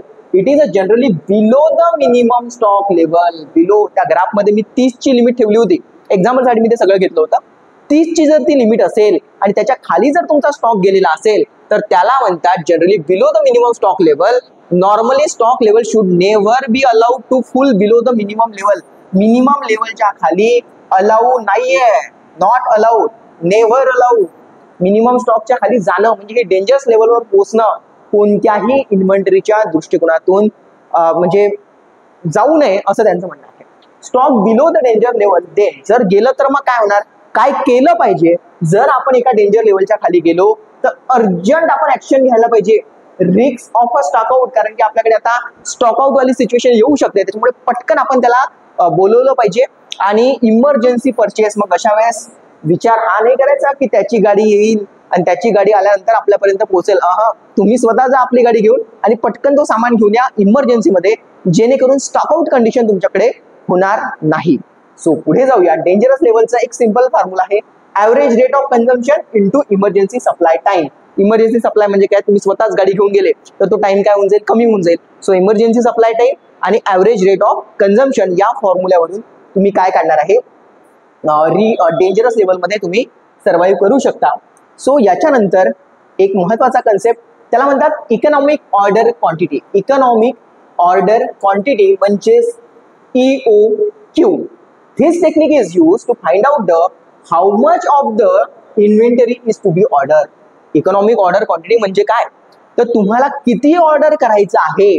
म्हणजे तुम्हाला किट जर तुम्हाला 100 लागत आहे तर मग इकॉनॉमिकली त्या 70 बोलवणं परवडेल का, कारण की 70 बोलल्यानंतर जर लगेच संपल्या पुन्हा आपल्याला ट्रान्सपोर्टेशनचा खर्च लागणार आहे. मग 100 बोलवणं परवडेल का की 70 बोलवणं, हे जो क्वांटिटी आहे त्याला म्हणतात इकॉनॉमिक ऑर्डर क्वांटिटी. अशी क्वांटिटी बोलवायची ज्याच्यामुळे तुमचे पैसे वाचू शकतात. 70 बोलल्यानंतर तुम्हाला किट तेवढ्याच रुपयाची मिळत आहे, पण ट्रान्सपोर्टेशनचा खर्च लागेल. तेच जर तुम्ही 100 तुमचा कन्झ्युम होत आहे तर तुम्ही 100 बोलवलं पाहिजे, कारण की ट्रान्सपोर्टेशनचा मग त्या 30 किटसाठी पुन्हा ट्रान्सपोर्टेशनचा वेगळा खर्च देणं आपल्याला परवडणार नाही. याला म्हणतात इकॉनॉमिक ऑर्डर क्वांटिटी. तो technique which is use to find out the how much of the quantity, किती बोलवायची, ऑर्डर करायची इन्व्हेंटरी आपल्याला त्याच्यावर. बघा, this correct quantity to buy is the quantity at which ordering cost and the inventory carrying cost. Ordering cost म्हणजे काय, आपल्याला जेव्हा एखाद्या गोष्टीचा ऑर्डर करायचा असतो तर बऱ्याच गोष्टी लागतात. ऑर्डर करत असताना समजा तुमच्या घरी देखील आहे, आईला जेव्हा एखाद्या गोष्टी पाहिजे असेल तर आई काय करेल, मेहनत लागते त्याच्यामध्ये. शेंगदाणे संपले का, सोप संपली का, गूळ संपला का, साखर संपली का, हे सगळं आई काढणार, आपले बाबा सर्व ते लिहून घेणार. तर हे याच्यामध्ये लॅबच्या दृष्टिकोनातून बघितलं ते पहिले सर्च करावं लागतं की काय काय गोष्टी किती किती कमी आहे, त्याच्या मागे एक माणूस लागणार आहे, कोणत्या गोष्टी किती कमी आहे ते काढावं लागणार आहे. सो याच्यामध्ये याला म्हणतात ऑर्डरिंग कॉस्ट. जर आपण या गोष्टी लॅबमध्ये किंवा मोठ्या दवाखान्यांमध्ये जर करतो आहे तर हे शोधायसाठी त्या माणसाला आपल्याला पेमेंट द्यावं लागणार आहे. ठीक आहे. सो याला म्हणतात की ऑर्डरिंग कॉस्ट. त्याच्यामध्ये पेपर आला, प्रिंटिंग आली, ते पोस्ट आणि ते सगळं पर्यंत पोहोचवून आलं, हे सगळं ऑर्डरिंग कॉस्ट मध्ये येतं. आणि त्याच्यानंतर inventory carrying cost. Inventory carrying कॉस्टचा अर्थ काय होतो की ते इन्व्हेंटरी आपल्यापर्यंत पोहोचवत असताना ट्रान्सपोर्टेशनचा देखील खर्च येणार आहे, म्हणजे व्हेकलचा खर्च येणार आहे, तो त्याच्यामध्ये येतो. ह्या सगळ्यांचा मध्य साधायचा असतो जेणेकरून आपल्याला किती क्वांटिटी बाय करायची आणि आपल्याला ते परवडेल. ठीक आहे. आज तुम्ही पहिला सगळ्या त्या माणसाला पेमेंट दिलं, त्यांनी सगळ्या इन्व्हेंटरी चेक केली आणि लक्षात आणलं की ह्या गोष्टी कमी आहेत. पण त्या प्रॉपर तुम्ही बोलवायला पाहिजे जेणेकरून पुन्हा त्याला पैसे नाही द्यायला लागले म्हणजे 10 दिवसानंतर की पुन्हा मोज काय कमी आहे काय जास्त आहे, महिन्याभराचं आपलं आटोपलं पाहिजे. ठीक आहे. तर या सगळ्या गोष्टी ऑर्डरिंग कॉस्ट आणि इन्व्हेंटरी कॉस्ट हे जेणेकरून मिनिमम येईल त्याला इकॉनॉमिक ऑर्डर क्वांटिटी असं म्हणतात. पुढे बघू ऑर्डरिंग कॉस्ट मध्ये काय येते. आता हे जे आपण ऑर्डरिंग कॉस्ट बघितलं, हे जे ऑर्डरिंग कॉस्ट बघितलं याच्यामध्ये काय येते हे पॉइंट्स बघूया आणि इन्व्हेंटरी कॉस्ट याच्यामध्ये काय येते हे देखील बघूया. सो ऑर्डरिंग कॉस्ट मध्ये काय येते बघा, the cost of a paper work in placing the order. आता हे पेपर वर्क पण येतं की तुम्हाला टायपिंग करावं लागणार आहे, तुम्हाला सगळ्या ऑन पेपर ते पहिले मोजावं लागणार आहे, ह्या सगळ्या गोष्टी येणार. पेपर येणार आहे, पोस्टिंग वगैरेचा खर्च येणार आहे. Cost of salary to the stock inventory in this week. त्या वीक मध्ये हे सगळं ज्यांनी मोजलेलं आहे ते मोजण्यासाठी त्या व्यक्तीला आपल्याला काय द्यायचं आहे, पैसे पण द्यायचे आहे. पुढे बघूया ordering cost is more or less fix. हे जे ऑर्डर करण्याची जी काही कॉस्ट आहे ही जवळपास फिक्स असते. किती पेपर लागणार आहे, किती पोस्टिंगचा खर्च येणार आहे, त्या व्यक्तीचा खर्च हा जवळपास सारखा असतो. तर ह्या गोष्टीचा कॉस्ट जवळपास फिक्स असते. आता इन्व्हेंटरी कॅरिंग कॉस्ट मध्ये काय येते याला समजून घेऊया. आता इन्व्हेंटरी कॅरिंग कॉस्ट मध्ये येते रेंट ऑफ द स्टोरेज. ती गोष्ट इन्व्हेंटरी कॅरिंग कॉस्ट मध्ये तो जो स्टोरेज आहे ते त्याचा कॉस्ट येणार आहे. Cost of insurance and the taxes. त्याच्यावर काही टॅक्स लागणार आहे, ती गोष्ट आपल्यापर्यंत जेव्हा पोहोचते त्या टॅक्स लागून ती आपल्यापर्यंत येत आहे. त्या गोष्टी salaries of a store keeper, ज्यांनी ते स्टोअर मध्ये सगळं ठेवलेलं आहे ते देखील याच्यामध्ये येणार आहे. नंतर losses in a store due to the wastage and the breakage. तर काही गोष्टी तुटतात फुटतात त्या देखील गोष्टींचा याच्यामध्ये अंतर्भाव असतो. सो इन्व्हेंटरी कॅरिंग कॉस्ट, एखादी इन्व्हेंटरी जर तुम्हाला कॅरी करायची आहे तर काय काय त्याच्यामध्ये येतं. रेंट, जिथे तुम्ही ठेवत आहे त्याचा रेंट पण येणार. कॉस्ट ऑफ इन्शुरन्स टॅक्सेस येणार. Salaries of the store keeper येणार. Loss in the store due to the wastage किंवा ब्रेकेजमुळे काही जी लॉस येत आहे ते देखील याच्यामध्ये अंतर्भूत आहे. पुढे बघूया इक्यूए काढण्याचा काही एक अल्जेब्रिक फॉर्म्युला आहे. इकॉनॉमिक ऑर्डर क्वांटिटी काढण्याचा एक फॉर्म्युला आहे. इक्यूए काढण्याचा एक अल्जेब्रिक फॉर्म्युला आहे. तो आहे twice under root of twice AB upon CS. A म्हणजे काय, अॅन्युअल कन्झम्पशन किती आहे. बी म्हणजे काय, buying cost per order. Buying cost per order, प्रत्येक ऑर्डरवर किती खर्च येतो आहे. नंतर C for the cost per unit of the material आणि S for the storage and other inventory. S म्हणजे स्टोरेजसाठी किती कॉस्ट आहे ते म्हणजे एस आहे. सी म्हणजे cost of unit of material आणि त्याच्यानंतर बी म्हणजे काय, बाईंगचा खर्च आहे कॉस्ट पर ऑर्डर आणि ए म्हणजे अॅन्युअल, त्याचं पूर्ण वर्षभरातलं त्याचं कन्झम्पशन काय आहे. याच्यावर देखील मी सांगितल्याप्रमाणे याच्यावर न्यूमेरिकल तुम्हाला येणार नाही, पण याच फॉर्म्युल्याला प्लस मायनस करून हा विचारला जाऊ शकतो. कारण की इन्व्हेंटरी कंट्रोल मधले जे आतापर्यंत मी शिकवलेले पॉइंट्स आहेत हे खूपच जास्त महत्वाचं आहे प्रत्येक दृष्टिकोनातून. म्हणजे काही हे फक्त लॅबच्यासाठी आहे अशातल्या गोष्ट नाहीये.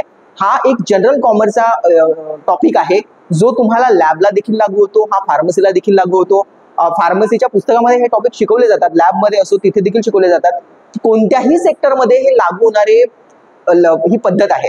ठीक आहे. तर याच्यानंतर आपण बघूया की येस, एक खूप महत्वाचा टॉपिक, कोणकोणत्या टेक्निक इन्व्हेंटरी कंट्रोल मध्ये असतात त्या टेक्निक आपण समजून घेऊया.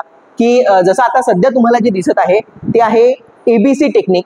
तर या टेक्निक मध्ये आपल्याला बघायचं आहे की कोणत्या प्रकारच्या, हे ते एक टेक्निक मी तुम्हाला सांगत आहे ABC अनालिसिस. ही एक टेक्निक आहे की इन्व्हेंटरी कशी मेंटेन करावी. तर इन्व्हेंटरी कशी मेंटेन करावी तर ABC अनालिसिस नावाची एक मेथड आहे. तर हे जे इथून पुढे काही मी टेक्निक सांगणार आहे, the technique which is related with the inventory control. Inventory control करत असताना कोणकोणत्या टेक्निक आहे त्यातली पहिली जी टेक्निक आहे ती आहे ABC अनालिसिस. तर तुम्ही याच्यावर हेडिंग नोट्स जेव्हा तुमच्यापर्यंत पोहोचतील तेव्हा तुम्ही काय कराल, एकदा इथे वर लिहून घ्या technique related to the inventory control असं लिहून घ्या. त्यातली पहिली एबीसी अनालिसिस आहे. आता एबीसी अनालिसिस म्हणजे काय, मी माझ्या पहिल्या पार्टमध्ये याचा थोडीशी माहिती तुम्हाला दिली होती. ए म्हणजे असे ॲटम, मी एक्झाम्पल पण पार्ट 1 मध्ये दिलाय तेच देतो आहे. ठीक आहे, बरं याला पहिले थोडंसं वाचून घेऊ मग मी तुम्हाला ते एक्सप्लेन करतो आहे. In a big drug store म्हणा किंवा मग लॅब मध्ये the large inventory item are a stock in order to maintain a proper control of a inventory. तर एबीसीचा फुल फॉर्म बघा काय आहे, always better control. Always better control technique is use. ABC technique जेव्हा मोठ्या store form मध्ये असो किंवा लॅब मध्ये मोठा स्टोअर जेव्हा असतो तेव्हा ABC analysis technique always better control जी टेक्निक आहे त्या ऑलवेज बेटर कंट्रोल टेक्निकचा वापर केला जातो. या टेक्निक मध्ये काय आहे तर हे टेक्निक मध्ये बघा, ए ॲटम जर असतील तर ए ॲटम चा पैसा जो आहे हा खूप जास्त आहे. बघा इथे काय लिहिलं आहे, the whole inventory there is a few costly item which is come under this group. तर याच्या कॉस्टली ॲटम आहे, पैसा जो आहे त्याच्यामध्ये खूप जाणार आहे तुमचा आणि ॲटम जो येणार तो खूप कमी येणार आहे. से फॉर एक्झाम्पल एखादी कार बनवायचं असेल, मागच्या पार्टमध्ये हेच एक्झाम्पल तुम्हाला यामध्ये सांगितलं होतं की जो कार बनवायचा आहे तर कार बनवत असताना तुम्हाला इंजिन जर 10 लाखाची कार आहे 1 लाखाचं तर ते इंजिनच असणार आहे. 1 लाखामध्ये किंवा 2 लाखामध्ये फक्त एकच इंजिन मिळणार आहे. बघा पैसे किती गेले, 2 लाख, आणि त्या 2 लाखासाठी इंजिन किती भेटलं, 1. त्याच्यामुळे अशा प्रकारचे ॲटम ए मध्ये येतात जे महाग असतात आणि क्वांटिटीला कमी असतात. सो बघा, the whole inventory there is a few costly item which is come under this group. These items may not be a more than 10%. Quantity मध्ये बघितलं ना तर 10% आहे, पण त्याचा but this consumption about 70% of total budget. बजेटच्या 70% जो आहे तो यांनाच पैसा लागतो आणि ॲटम जे असतात ते फक्त 10% येतात. पुढे बघूया. So this item required a proper storage and handling. अशा गोष्टी प्रॉपर स्टोरेज केल्या पाहिजे. जर गाडीचं इंजिन समजा आपण घेऊन राहिलो 10 लाखाची गाडी आहे आणि 2-3 लाखाचं इंजिन आहे तर इंजिन इतकं सांभाळून ठेवावं लागेल कारण की एकच आहे, पण त्यांनी इतके त्या 10 लाखापैकी 3-4 लाख रुपये त्यांनीच घेऊन घेतलेले आहेत. सो त्याचं प्रॉपर आपल्याला स्टोरेज ठेवावं लागेल, प्रॉपर हँडलिंग करावं लागेल. Over stalking is avoided. अशा वेळेस तुम्ही तर इतकं महागीचं आहे, गाडी तुम्हाला बनवायची आहे 10 आणि इंजिन तुम्ही घेऊन घेतले 50, याच्यात काही लॉजिक नाही कारण की तुमचा पैसा त्यांच्यात गुंतला जाईल. सो अशा गोष्टी अवॉइड केल्या पाहिजे. ओव्हर स्टॉकिंग याच्यामध्ये ॲटम ए मध्ये तर बिलकुलच करू शकत नाही आपण. Only a necessary quantity of this inventory are purchased stock, so the minimum investment of this atom. त्याच्यामध्ये जास्तीत जास्त पैसा आपल्याला गुंतवायचा नाहीये कारण की पैसा याच्यात खूप असणार आहे, क्वांटिटी खूप कमी असणार आहे.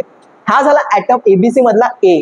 आता बी समजून घेऊया की बी मध्ये कसं असते की यार पैसा जो आहे तो जवळपास तेवढाच असते 20-30%चा आणि त्यापासून जे ॲटम मिळतात ते देखील जवळपास तितकेच असतात. बघा, सो इथे काय सांगितलंय, the item come under this group are neither costly nor cheap. खूप महाग पण नसतात, खूप स्वस्त पण नसतात. These atoms consisting a 20% of total quantity of the inventory and 20 त्यांचं काय असते, त्याच्यावर आपण पैसे स्पेंड केलेले असतात. तर 20% ॲटम असतात, 20% पैसा आपण त्याच्यातला खर्च केलेला असतो. अशांना बी ॲटम मध्ये ठेवायचा आहे, ना खूप स्वस्त ना खूप महाग अशा पद्धतीचा तो आहे. पुढे समजून घ्या सी मध्ये काय असते. मागच्या वेळेस पण मी हेच सांगितलं होतं, मी कारच्या कंपनीचं एक्झाम्पल दिलं होतं. आता बघा सी मध्ये काय असते, याच्यामध्ये पैसा खूप कमी असतो. 10 लाखाची गाडी आहे, 50,000 तुमचं पैसा कमी आहे पण क्वांटिटी खूप. नटबोल्ट जे आहे त्या गाडीचे 50,000 किती मोठे नटबोल्ट येऊन जाते. मग यांना प्रॉपर इन्व्हेंटरी वगैरे मेंटेन करायची एवढी खूप काही गरज आहे का, त्याच्यावर स्ट्रिक्टली लक्ष ठेवायची गरज आहे का, नाही. चालेल ते थोडंसं इकडे तिकडे झालं तर, पण याच्यामध्ये पैसा कमी असतो पण ॲटम कसे असतात, 50,000 किती मोठे स्क्रू येऊन जातील तुमचे, स्क्रू नटबोल्ट येऊन जातील. In this item they are comparatively cheaper, म्हणजे चिपर इन अ कॉस्ट, पैशाला कमी असतात पण 70% ऑफ क्वांटिटी ऑफ इन्व्हेंटरी. ते नटबोल्टच खूप असणार आहे त्या गाडीचे, ठीक आहे.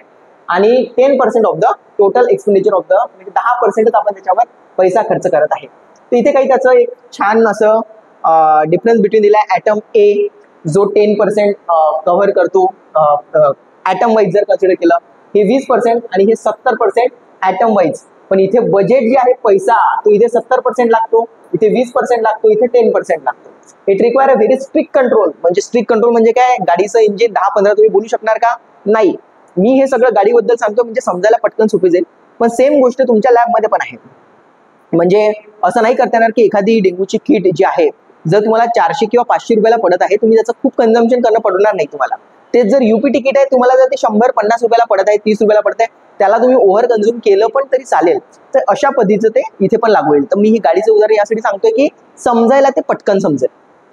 It required a moderate control, it required a lose control, it need a maximum follow. Maximum म्हणजे इंजिन ठीक आहे की नाही आहे, पाणी लागलं का त्याला, स्टोरेज कंडिशन ठीक आहे का, ते बघावं लागेल कारण पैशाचा महाग आहे ते खूप. नीड अ पिरियडिक फॉलोअप, हे जे 20% आहे अधूनमधून जाऊन पाहायचं. नीड अ क्लोज फॉलोअप, याच्याकडे थोडंसं आरामात बघता येईल. It must handle senior officer, मोठे लोक जे असतात त्यांनी त्याच्याकडे बघितलं पाहिजे. हँडल मिडियल मॅनेजर आणि जे ऑफिशियल बाय एनी ऑफिशियल मॅनेजमेंटने बघितलं तरी चालेल. Required either no safety stock, low safety stock.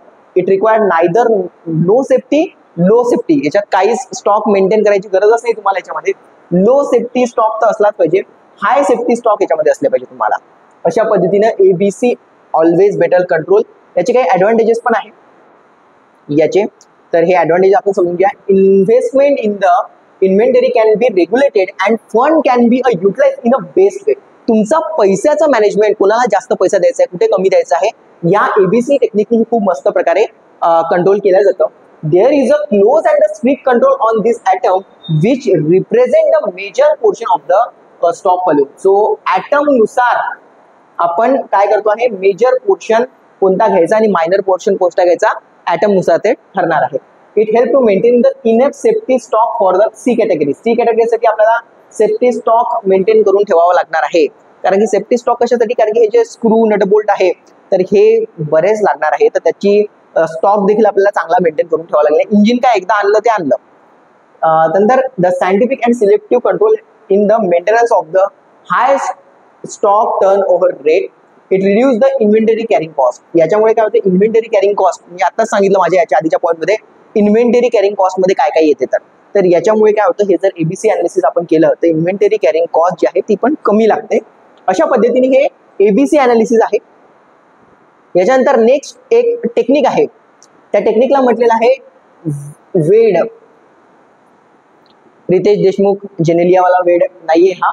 So वेड जी अनालिसिस आहे, या वेड अनालिसिस मध्ये वेड मेथड म्हणजे व्हायटल, इसेन्शियल अँड डिझायरेबल असं याचा फुल फॉर्म आहे. या फुल फॉर्मवर प्रश्न विचारला जाऊ शकतो. हे ज्या टेक्निक्स आहे यांचे जे फुल फॉर्म आहे याच्यावर नक्कीच प्रश्न विचारला जाऊ शकतो. तर वेड म्हणजे काय, तर vital, essential and desirable. Each stock item are classified on either a vital, एक तो खूप महत्वाचा आहे का, खूपच जास्त, इसेन्शियल आहे का, गरजेचा आहे का, आणि डिझायरेबल आहे. डिझायरेबल म्हणजे असला तर ठीक आहे, असला पाहिजे फक्त, बस इतकं. Based on a critical of the item for the providing the health services. तर हेल्थ सर्व्हिसेस जेव्हा प्रोव्हाइड केली जाते तेव्हा तो व्हायटल म्हणजे एकदम गरजेचंच आहे का, व्हायटल आहे म्हणजे पाहिजे म्हणजे पाहिजे. लॅबमध्ये बसल्यानंतर जर इंजेक्शनच तुमच्याकडे नाहीये, तुमची लॅब सुरू तरी होऊ शकते का, शक्यच नाहीये. इसेन्शियल मध्ये बघा काय आहे, आता इसेन्शियल मध्ये तुम्ही ब्लड ग्रुपिंग आणि ह्या सगळ्या गोष्टी वगैरे म्हणू शकता. ब्लड ग्रुपिंग जी आहे, तुमच्या ज्या सर्व किट आहे, मलेरिया आहे, डेंग्यू आहे, टायफॉइड आहे, ब्लड ग्रुपिंग आहे, सिकलिंग वगैरे ठीक आहे. पण आता डिझायरेबल मध्ये कसं आहे, जसं आता कॉटन जो आहे तुम्ही खूप चांगल्या क्वालिटीचा पहिले घेत होते, आता तुम्हाला थोडासा लो क्वालिटीचा मिळत आहे. तर लो क्वालिटीचा कॉटन आपल्याला इथेच लावायचा आहे, त्याच्यामुळे असं काही खूप त्याच्यामुळे पहाड तुटून पडणार नाहीये, तर ते चालेल थोडंसं. तर अशा पद्धतीने ते डिझायरेबल आहे. सो आता व्हायटल मध्ये काय असतात ते समजून घेऊया. व्हायटल मध्ये कोणते ॲटम येतात. Vital item are those stock in abundant. Vital म्हणजे ते अबंडंट असले पाहिजे, त्याची कमतरता पडूच नये. इंजेक्शनलाच नाहीये तुमच्या लॅबमध्ये, तुम्ही लॅबमध्ये बसून करणार काय, विचार करा. तुम्ही लॅबमध्ये आहे, सगळं टकाटक आहे, बिलकुल सगळ्या किट आहे, सगळं सगळं सगळं आहे, आणि सिरिंजच नाहीये. काढणार कुठून तुम्ही, ते ब्लड काढू शकता का, नाही, शक्यच नाही. व्हायटल, इसेन्शियल, ठीक आहे, हे व्हायटल आहे, खूपच महत्वाचं आहे. Non availability can not tolerate. यांची जर अवेबिलिटी, नॉन अवेबिलिटी टॉलरेट करू शकत नाही, सहनच करू शकत नाही, ते होऊच शकत नाही, लॅब चालू शकत नाही जर आपल्याकडे सिरिंज नसणार तर. पुढे बघा, essential item and very strictly control. याच्यावरचा कंट्रोल खूप जबरदस्त असला पाहिजे. पुढे बघूया, इसेन्शियल मध्ये बघा काय आहे. Essential item are the stock in a medium amount. Essential जे आहे ते मिडियम अमाऊंट मध्ये चालून जाईल. एखाद्या वेळेस तुमच्याकडे टायफॉइडची किट नसली पण थोडीशी, तुम्ही ब्लड घेऊन घेतलं, CRP करून घेतलं, तरी तुम्हाला थोडंसं इन्फेक्शन काय वगैरे थोडंसं लक्षात येऊ शकते, पण लवकरात लवकर तुम्ही ते मेंटेन केलं पाहिजे. So non availability can be a tolerated. 2-3 दिवस चालेल, किंवा मग तुम्ही सॅम्पल घेऊन ठेवलं आहे आणि पेशंटला सांगितलं की बेटा आता हे सॅम्पल मी तुझं घेतलं आहे, तुला टायफॉइडचा रिपोर्ट उद्या मिळणार आहे कारण की तुमच्याकडे किट संपलेली आहे, मग तुम्ही किट आज आणली तर उद्या तुम्हाला लावून देऊ शकता, 1-2 दिवसात त्याला रिपोर्ट देऊ शकता. पण सिरिंजच नसली तर तुमचं कामच होणार नाही. व्हायटल मध्ये गेलं ते इसेन्शियल मध्ये आलं typhoid. So purchase is a based on a rigid treatment. तर रिजिड रिक्वायरमेंट म्हणजे याच्यामध्ये कसं आहे, याच्यात तुमच्या बजेटमध्ये असेल तर तुम्ही या खरेदी केलं पाहिजे. रिजिड आहे ते, ठीक आहे. Purchase is based on the rigid requirement. आणि डिझायरेबल बघा काय, desirable item are the stock in the small amount. जे कॉटन बद्दल मी सांगितलं, आता कॉटन तर पाहिजे बरं, असं नाही आहे की तुम्ही कॉटनच दिला नाही तर ते रक्त वाहत राहील, पण मी त्यांच्या क्वालिटी बद्दल बोलतो आहे. मी असं एक सहज एक्झाम्पल दिलो, आता मला जे सुचलं त्या पद्धतीने. जर कॉटन आहे आणि हलक्या प्रतीचा आहे थोडंसं तरी तो चालून जाईल, खूप त्याच्यामुळे इश्यू होणार नाही, पण असला पाहिजे त्याच लेवलचा पाहिजे, एकदम ब्लीच केलेला व्हाईट एकदम तसाच पाहिजे, त्यात चालून जाईल थोडंसं, ठीक आहे. Desirable item can be a stock in a small amount. किंवा त्या कापसावर लावायची जी चिकटपट्टी असते, ते पेशंटला आपण जे लावून देतो, चिकटपट्टी नाही पण दिली आणि ते कापूस लावून असं करून पेशंटला पाठवून दिलं बिचाऱ्याला, तरी जमू शकते. तर ते जे काही आपण बँडेज लावतो त्याच्यावर स्टिकिंग पट्टी जे लावतो ते नसली पण तरी चालेल. तर याच्यामध्ये काय non availability can be a tolerate, म्हणजे हे नसले पण ते स्टिकिंग पट्टी कापसावर लावायची नसली पण तर चालून जाईल. Tolerate for a longer period. आणि ते कधीच तुम्ही खूप उशिरा आणलं, 6 महिने आणलं तरीही काही हरकत नाही. पेशंट तुम्हाला म्हणणारच नाही की ते पट्टी लावून द्या, नाही दिली तरी त्याला आपण कन्व्हिन्स करू शकतो. The purchase based on the uses estimate. तुमच्याजवळ पैसा असेल तर तुम्ही त्याला बोलवा, अदरवाईज थोडंसं लेट केलं तरी पण चालेल. पुढे जाऊया. आता अजून एक तिसरी मेथड आपण बघत आहे. हे जे मी आतापर्यंत बघितली अनालिसिस मी जे तुम्हाला दिलं, पहिले एबीसी बघितलं, मग आपण ते वेड बघितलं, आणि तिसरं जे आपण बघत आहे ते आहे HML अनालिसिस. तर HML अनालिसिस काय आहे याच्या बाबतीत आपण समजून घेऊया की HML अनालिसिस म्हणजे काय. The item under this analysis is a classified based on their unit price. कशावर बेस आहे? युनिट प्राइस, त्याच्या प्राइसवर बेस आहे. तो बघा इथे काय म्हटलंय, they are categorize as a 3 group. पहिला आहे H म्हणजे हाय प्राइस ॲटम, M म्हणजे काय मीडियम प्राइस, L म्हणजे काय लो प्राइस. तर H म्हणजे हाय, मीडियम प्राइस, लो प्राइस, हा L आहे हा HML. तर हे प्राइस वर बेस आहे. पुढे बघूया. हा अजून एक टेक्निक आहे, ज्या टेक्निकला मला वाटतं ही 4थ्या नंबरची टेक्निक आहे. FNS किंवा FNS पण याला म्हणतात, analysis. By doing the FSN analysis, material can be classified based on their movement from the inventory for a specific period. मुवमेंटवर डिपेंड आहे. बघा आता तुम्ही भर उन्हाळ्यात डेंग्यूच्या किटा आणल्या तर त्या खपतील का? बिलकुल खपणार नाही. मलेरिया खपणार का? बिलकुल खपणार नाही. ठीक आहे. तर उन्हाळ्यामधल्या वेगळ्या गोष्टी आहेत, ऊन लागल्यामुळे ताप आला वेगळी गोष्ट आहे. याच्यासाठी त्या पिरियडमध्ये कधीच मलेरिया वगैरे फ्लो होत आहे का, तुमच्या लॅबच्या बाहेर ते युटिलाइज होत आहे का, खपत आहे का, ह्या गोष्टी समजणं, याला FSN टेक्निकमध्ये हे केलं जातं. Item are classified based on the consumption. तिथे कॉस्ट होतं याच्या आधी जे आपण बघितलं होतं, हे कन्झम्पशनच्या बेसवर आहे की खरंच ते युटिलाइज होत आहे का, कन्झ्युम होत आहे का. And the average stay in the inventory. आपल्या इन्व्हेंटरीमध्ये ते पडूनच आहे, 1 वर्ष झालं, ठीक आहे. सिकलिंगची किट, सिकलिंगचा पेशंटच आपल्यापर्यंत आलेला नाहीये. सिकलिंगचे आपण 10-15 डब्बे घेऊन ठेवले, सिकलिंगचा खपच नाहीये, लोक सिकलिंग करायसाठी येतच नाहीये. तर सोल्युबिलिटीची जी टेस्ट आहे, ठीक आहे, तर त्यासाठी येतच नाहीये. तर मग हे त्याच्या कन्झम्पशनवर आणि ॲव्हरेज स्टे, तर आपल्या इन्व्हेंटरीमध्ये पडू नये, 1 वर्ष झाले, पुढच्या वेळेस बोलवाल का? बिलकुल नाही. त्याच्यावर हे सर्व बेस आहे. आता FSN आणि FNS असे दोन्ही याचे नाव आहेत. फुल फॉर्म बघून घ्या. Fast moving, slow moving, non moving. Non moving म्हणजे 1-2 वर्ष झाले त्या सिकलिंगच्या किटा तशाच पडून आहे, कोणीच येत नाही सिकलिंगची टेस्ट करण्यासाठी. एक्झाम्पल दिलं मी. FNS म्हणजे काय, फास्ट मुव्हिंग आहे, नॉर्मल मुव्हिंग आहे आणि स्लो मुव्हिंग आहे. तर इथे हे यांचे फुल फॉर्म आहे. याला पुढे घेऊन जाऊया. FS आणि N याच्या मी कॅटेगरीज केलेल्या आहे, डिव्हिजन. तर बघा आता, item are those which are sold very quickly and high turn over rate. पटापट खपल्या जातो, टर्न ओव्हर रेट म्हणजे पटकन संपून जातो तो ॲटम. तर जसं आता ह्या दिवसांमध्ये टायफॉइड डेंग्यूच्या किट उरणारच नाही, पटापट तुमच्या सगळ्या खपून जातील.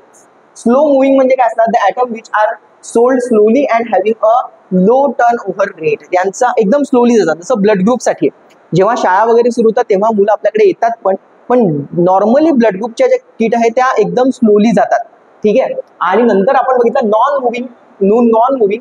तर हे जे आहे ते सोल्डच होत नाही, are not sold at all, बिलकुल खपून नाही राहिल्या. तर याला आता एक्झाम्पलसाठी मी सांगतोय, असं काही कंपल्सरी नाही की सिकल सेलच्या किट ज्या आहेत त्या खपतच नाही. मी एक एक्झाम्पलसाठी सांगतोय की सहसा सिकल सेलसाठी कोणी लॅबमध्ये आलेलं कमी पाहायला मिळतं.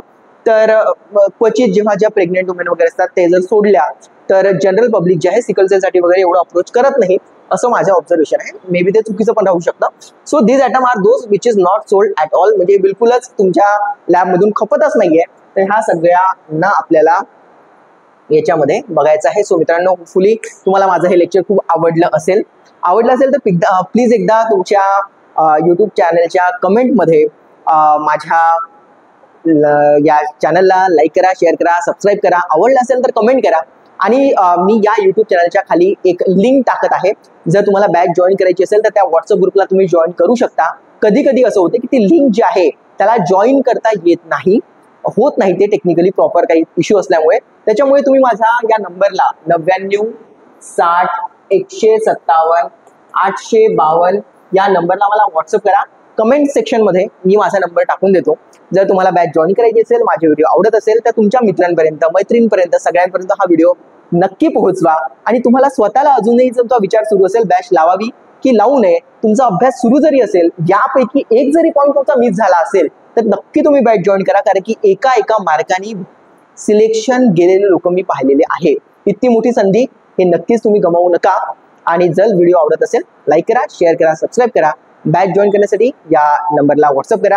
आणि सर्वात महत्त्वाचं म्हणजे या चॅनलमध्ये सायन्स विथ सुदर्शन इथे लिहिलेलं आहे त्याला एकदा क्लिक करा, प्लेलिस्टमध्ये जा आणि तिथे जे डेमो व्हिडिओज आहे DME या संदर्भातले ते एकदा बघा. आवडत असेल तर बॅच नक्की जॉईन करा. भेटूया लवकरच एका नव्या व्हिडिओ सोबत. तोपर्यंत जय महाराष्ट्र.